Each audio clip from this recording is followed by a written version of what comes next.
Recording share कर लेंगे उनके साथ, ठीक है। इस चैप्टर का लास्ट टॉपिक है सिक्योरिटी के हवाले से। सेफ्टी पे हमने ऑलरेडी डिस्कशन कर ली है।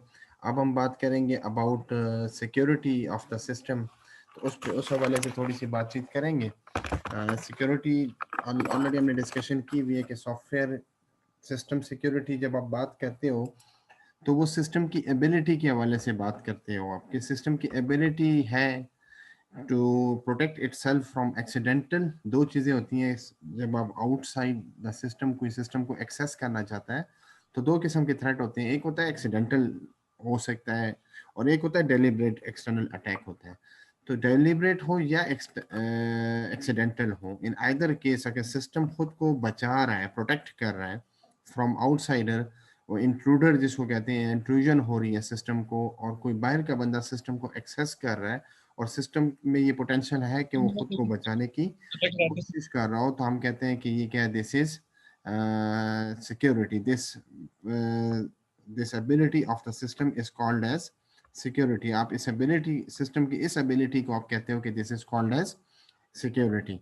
चूंकि सिक्योरिटी आजकल के एतबार से, चूंकि सिस्टम जो हम डेवलप कर रहे हैं दैट इज क्रिटिकल सिस्टम, तो जब आप क्रिटिकल सिस्टम डेवलप करते हो तो क्रिटिकल सिस्टम डेवलपमेंट के अंदर आपके लिए इंपॉर्टेंट जो चीज़ है दैट इज डिपेंडेबिलिटी। और डिपेंडेबिलिटी के ऑलरेडी हम डायमेंशंस पे डिस्कशन कर चुके हैं कि सबसे पहले सिस्टम को अवेलेबल होना चाहिए, फिर सिस्टम आपका रिलायबल होगा, उसके बाद सिस्टम आपके पास क्या होगा, सेफ होगा, और फिर उसके बाद आपके पास एक इम्पॉर्टेंट फीचर आ रही है to make it a dependable system, that is security parameter of the system. तो सिक्योरिटी इस हवाले से भी इम्पॉर्टेंट है। और इसकी इम्पोर्टेंस के हवाले से थोड़ी सी और फर्दर अगर हम इसमें बात करें तो security is becoming increasingly important as the systems are networked।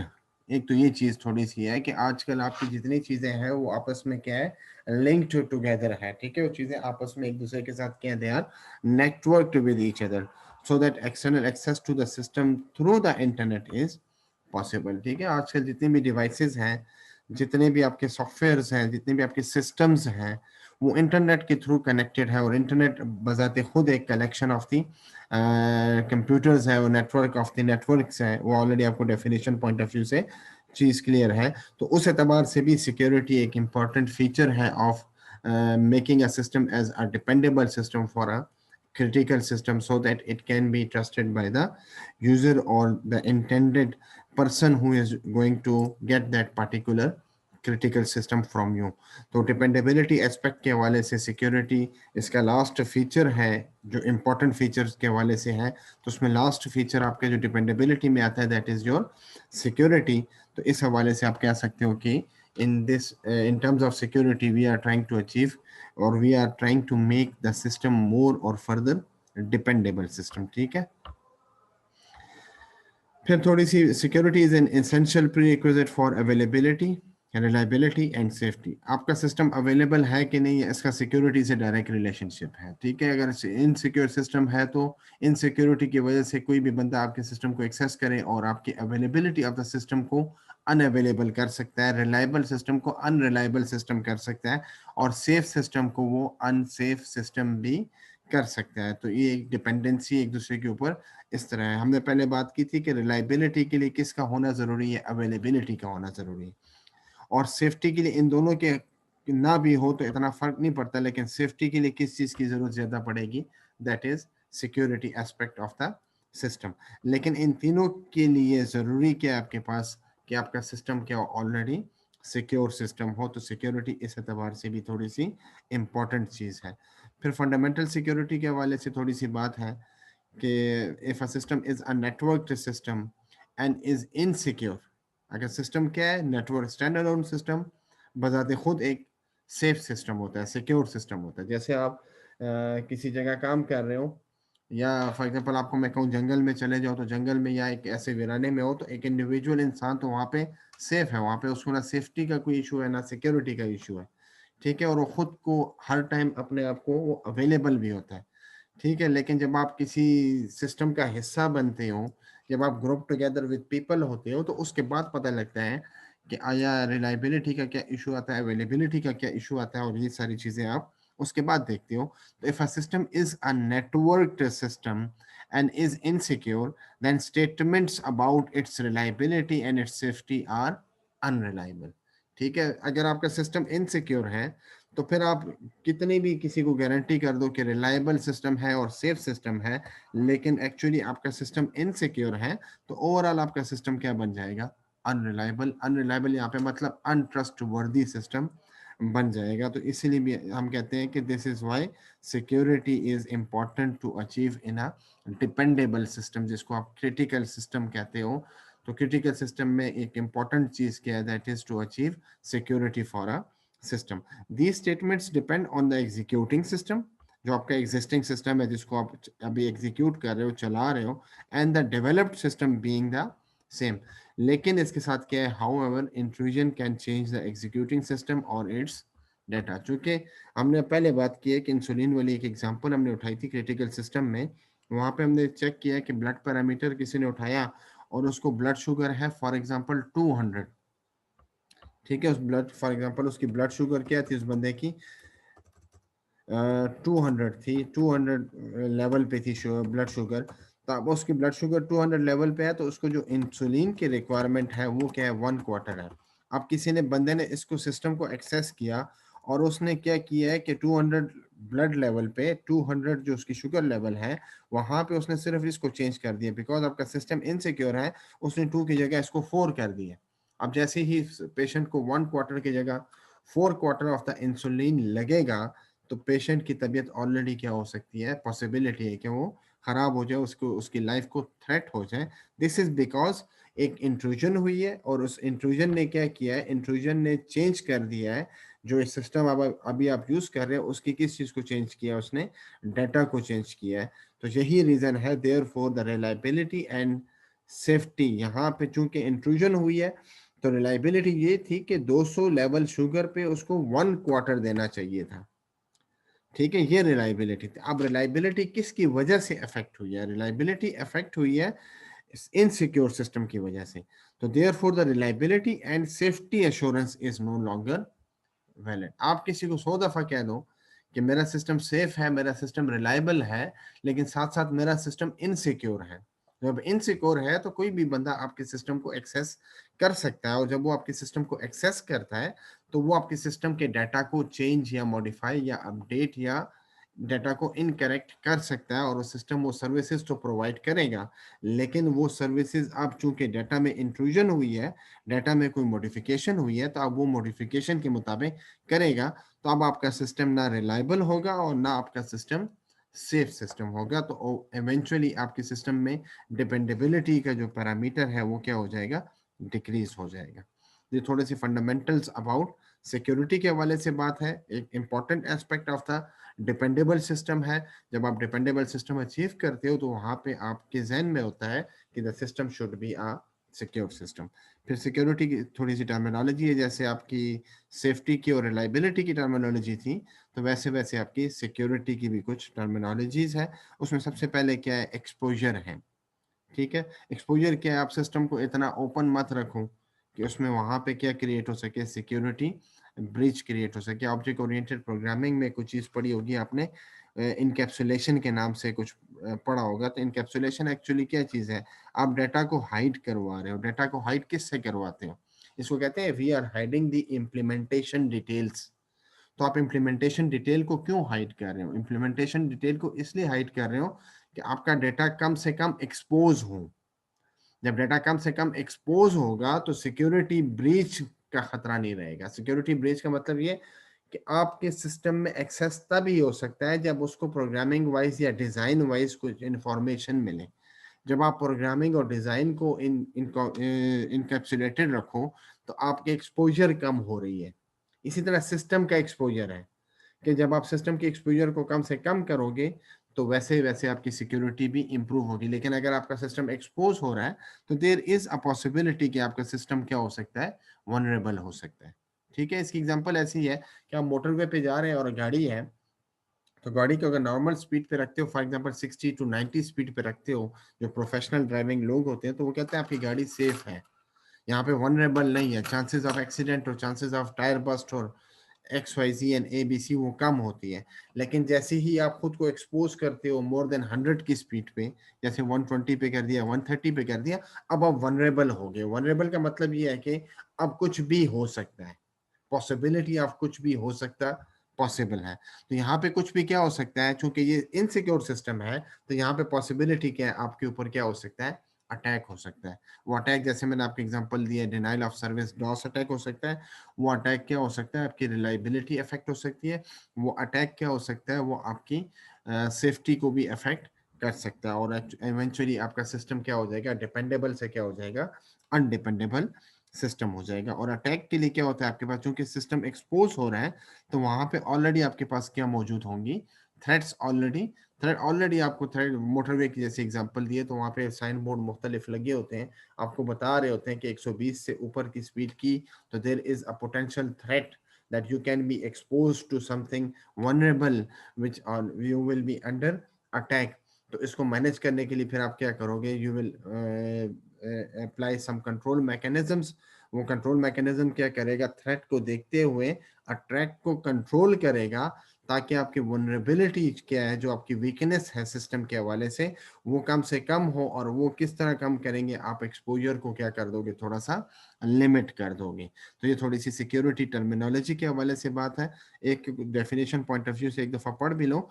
Exposure क्या है, पॉसिबल लॉस और harm in a computing system. There can be loss और damage to data, or can be a loss of time and effort if recovery is necessary after a security breach। ठीक है, तो आप expose तब होगे जब आप वनरेबल होगे। जब वनरेबल होगे तो क्या एक्चुअली आपके ऊपर कोई अटैक आया हुआ है, तब आप वनरेबल हो।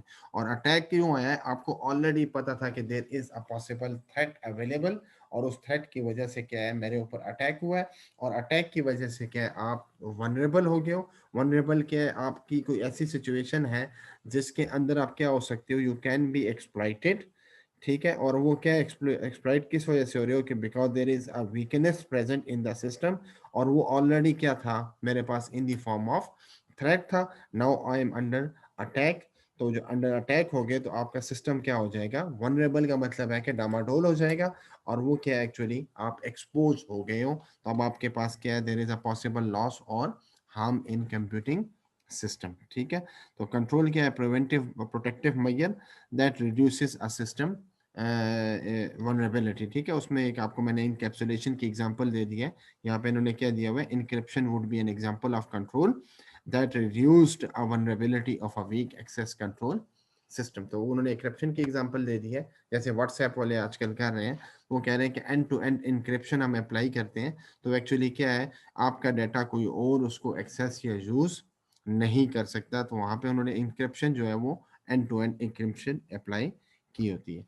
तो डैमेज फ्रॉम इनसिक्योरिटी क्या हो सकती है, एक तो डिनाइल ऑफ सर्विस हो सकता है, ऑलरेडी हमने इस पर बात भी कर चुके हैं कि आपका सिस्टम तो ठीक है, लेकिन नंबर ऑफ फॉल्स इनपुट, जो स्पोरियस इनपुट, जो कल हमने बात भी की थी, तो स्पोरियस इनपुट आपके सिस्टम को आ रहा है, तो उस वजह से सिस्टम काम तो कर रहा है, लेकिन हर एक को रिप्लाई या रिस्पॉन्स नहीं दे रहा। तो एक्चुअली आपको ये लगता है, being a user of that particular system, कि सिस्टम तो मुझे सर्विसेज प्रोवाइड नहीं कर रहा। इस अटैक को आप कहते हो denial of service. This is the damage from a system which is no insecure. वो इनसिक्योरिटी की वजह से पहला जो डैमेज आपके पास आएगा, वो क्या होगा, that will be denial of service.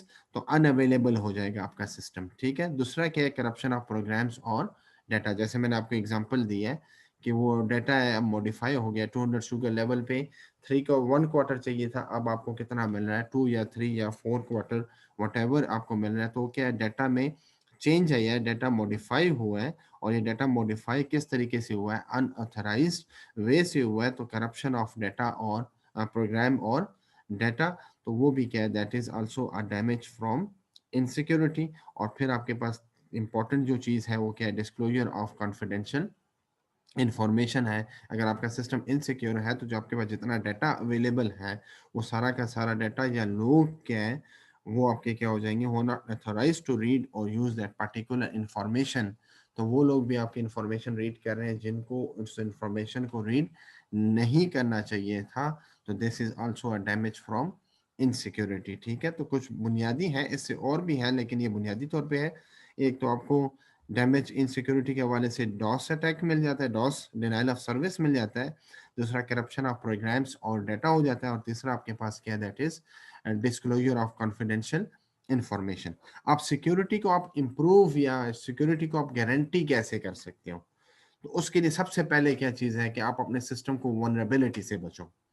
ठीक है, तो वनरेबिलिटी अवॉइडेंस, ऑलरेडी थ्रेट्स आपके पास है, अब हर वो काम ना करो जिसकी वजह से सिस्टम इनसिक्योर हो जाए। तो वनरेबिलिटी को आप क्या कर रहे हो, अवॉइड करने की कोशिश कर रहे हो। The system is designed so that vulnerabilities do not occur. ठीक है, for example if there is no external network connection then external attack is simple सी बात है। आप अपने कंप्यूटर को बचाना चाहते हो वायरस से, तो आप यूएसबी मत कनेक्ट करो अपने सिस्टम के साथ, अपने सिस्टम को मत कनेक्ट करो इंटरनेट के साथ, तो ऑब्वियसली आपका सिस्टम वनरेबल नहीं होगा। लेकिन अगर आप यूएसबी कनेक्ट करोगे तो फिर वनरेबिलिटी आपके पास आएगी, आपका सिस्टम वनरेबल होगा।